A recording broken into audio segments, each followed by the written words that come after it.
थी। तो सतीश जी आप बताइए, भतीजे आकाश आनंद पर जिम्मेदारियां उनको देना, क्या यही है ना कि भाई अब अनुभव है, अब युवाओं को आगे आने दीजिए, यही जताना चाहती थी क्या बहन जी? निश्चित एक संदेश है।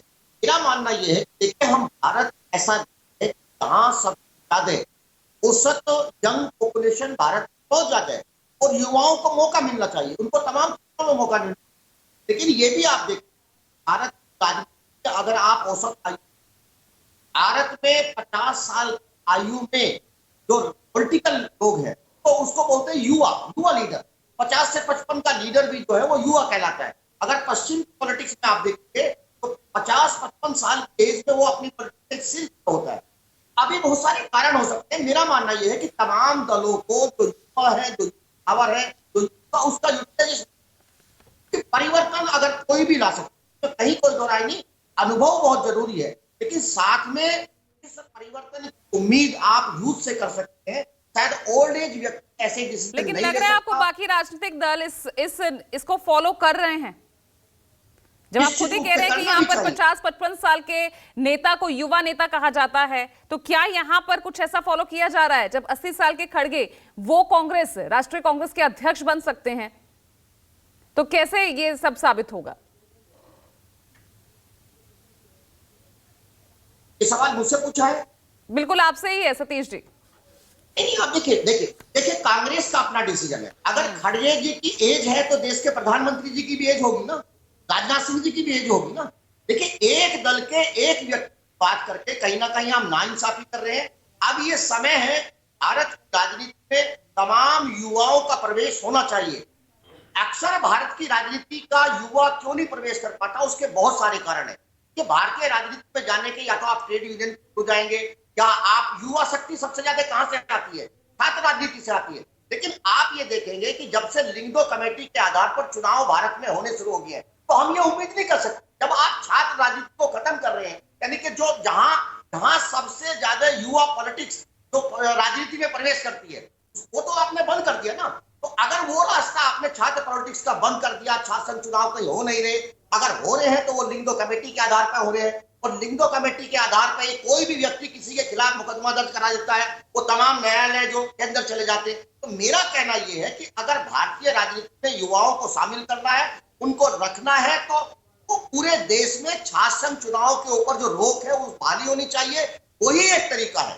जब तक आप छात्र संघ के थ्रू लोगों को नहीं दे मौका देंगे, कहीं ना कहीं आपको ऐसे जी। ठीक है, जल्दी से रिस्पॉन्ड कीजिए चित्ररंजन जी। दिखाना चाहता हूँ पूजा जी, कुछ 10 सेकंड दीजिएगा, सिद्धार्थ यादव जी को दिखाना चाहता हूँ एक चीज में। ठीक है, मैं 10 सेकंड दे रही हूँ आपको। ये भारतीय जनता पार्टी के जो मार्गदर्शन मंडल है उसकी वेबसाइट है। ये पहला नाम जो आ रहा है ना यहाँ पे, उनकी उम्र एल.के. आडवाणी जी से कम है। ये मोदी जी की फोटो है, देख लीजिए। और मैं नीचे स्क्रॉल करूंगा ना जब, तो देखिए उसके बाद एल.के. आडवाणी जी हैं, पहले मोदी जी हैं क्योंकि वो बड़े हैं एल.के. आडवाणी जी से उम्र में भी, मुझे लगता है अब। और मार्गदर्शन मंडल में नीचे जाके फिर मुरली मनोहर जी की फोटो है, तो देख लीजिए। प्रधानमंत्री मोदी जी का पहले वो मार्गदर्शन मंडल में भी है, वो उसके बाद मार्गदर्शन मंडल से बाहर भी हैं, वो उसमें परमानेंटली घुसना भी नहीं चाहते हैं।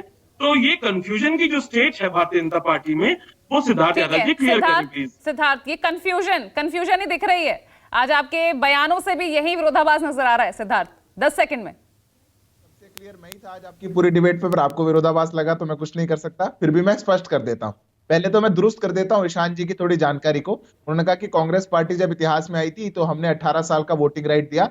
ईशान जी जाइए थोड़ा इतिहास पढ़िए। देश में पहले वोटिंग की एज 21 साल हुआ करती थी, आपकी पार्टी ने 21 साल रखी थी। लंबा आंदोलन चलाना पड़ा था क्योंकि आपकी पार्टी कहती थी कि the students of today are future of tomorrow, voters of tomorrow. और युवाओं ने इस देश में लंबा आंदोलन चलाया और उसको 21 से 18 किया। और कांग्रेस पार्टी को कहा कि हम हैं प्रेजेंट। ठीक है, समय थोड़ा सा कम है, बोलिए। पूजा जी, भाजपा जो है उसका हर मामले में दोहरा चरित्र रहता है। हर पार्टी में सिस्टम है, स्टूडेंट विंग रहता है, यूथ विंग रहता है, उसके बाद उसमें जो सक्षम नौजवान होते हैं वे मेन विंग में आते हैं।